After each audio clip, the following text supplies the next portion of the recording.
రబీ సీజన్కు సంబంధించి రైతు సోదరులు ఈ పంట నమోదు చేసుకోవాలని నంద్యాల జిల్లా వ్యవసాయ శాఖ అధికారి వెంకటేశ్వర్లు తెలిపారు.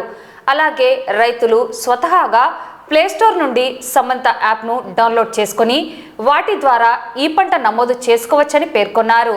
స్వంత పొలం ఉన్న ప్రతి ఒక్క రైతు విశిష్ట సంఖ్య గుర్తింపు నమోదు చేసుకోవాలని ఆయన తెలిపారు. ఈ మేరకు స్థానిక కార్యాలయంలో మీడియాకు సంబంధిత వివరాలను వ్యవసాయ శాఖ అధికారి వెల్లడించారు. వ్యవసాయం సంబంధించి రబీలో మనం 7,43,000 ల్యాండ్ పార్సిల్స్ ఈ పంట ద్వారా బుక్ చేయాల్సినటువంటి టార్గెట్ ఉంది. దానికి గాను ఈరోజు వరకు 4,96,000 ల్యాండ్ పార్సిల్స్ ఈ పంటలో బుక్ చేయడం జరిగింది. అట్లాగే విస్తీర్ణ పరంగా చూసుకునేటట్లయితే మొత్తం మనకి 5,30,000 ఎకరాలు సాగు చేసినటువంటి పంటల విస్తీర్ణాన్ని ఈ పంటలో ఇప్పటివరకు నమోదు చేసాం. తర్వాత ఇప్పటివరకు మనం నమోదు చేసినటువంటి పంటలు దరిదాపుగా అన్ని పంటలు కూడా సాగు చేసిన అన్ని పంటలు కూడా 95% విస్తీర్ణం అంతా కూడా ఈ పంటలో నమోదు చేయడం జరిగింది. ఇది ఈ పంటకు సంబంధించినటువంటి పరిస్థితి. ఈ నెల 20వ తారీఖు నాటికి మొత్తం అన్ని ల్యాండ్ పార్సిల్స్ కూడా కంప్లీట్గా ఈ పంటలో నమోదు చేయాలనేటి డైరెక్టర్ ఆఫ్ అగ్రికల్చర్ వారి ఆదేశాలు. ఆ ప్రకారంగా ఫీల్డ్ స్టాఫ్ అందరూ కూడా మరి ఈ పంట నమోదులో నిమగ్నమై ఉన్నారు. తర్వాత అట్లాగే ఈ పంటలో ఇంకా కొన్ని ముఖ్యమైనటువంటి మార్పులు కూడా ఈ సీజన్లో చేయడం జరిగింది. మొదటిసారిగా రైతులే వారు సాగు చేసినటువంటి పంటని వాళ్ళు ఈ పంటలో నమోదు చేసుకునే విధంగా యాప్ డెవలప్ చేయడం జరిగింది. దానికి గాను ఏపీ ఎయిమ్స్ అనేటువంటి యాప్ని ప్లేస్టోర్లో నుంచి రైతులు డౌన్లోడ్ చేసుకొని వారి ఆధార్ బేస్డ్ ఈ ఓటీపీ ద్వారా ఆ యాప్లో వాళ్ళు సెర్చ్ చేసుకొని ఈ పంట నమోదు ప్రక్రియ వాళ్ళు సొంతగా చేసుకునేటువంటి వెసులుబాటుని కల్పించడం జరిగింది. ఇది కూడా రైతులకి వ్యవసాయ శాఖ సిబ్బంది అవగాహన కల్పించడం జరుగుతుంది. ఆండ్రాయిడ్ ఫోన్ ఉన్నటువంటి రైతులందరూ కూడా మరి ఈ యాప్ను డౌన్లోడ్ చేసుకొని సొంతగా వారి పంటను వారు ఈ క్రాప్లో బుక్ చేసుకోవచ్చు. అట్లాగే ఈ సంవత్సరం ఇంకొక కొత్త మార్పు ఏంటంటే మనము ఫీల్డ్ సిబ్బంది షెడ్యూల్ ఇచ్చి ఏ పంటలు ఏ సర్వే నెంబర్లు నమోదు చేయడానికి సిద్ధపడుతున్నారు అనేటువంటి విషయాన్ని షెడ్యూల్ ద్వారా వాళ్ళు తెలియజేస్తారు.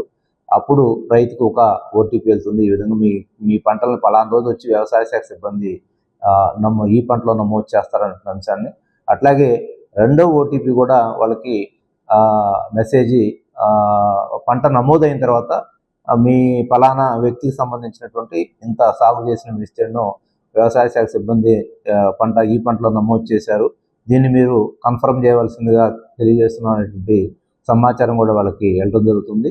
దానిలోనే ఒక లింక్ కూడా ఇవ్వడం జరుగుతుంది.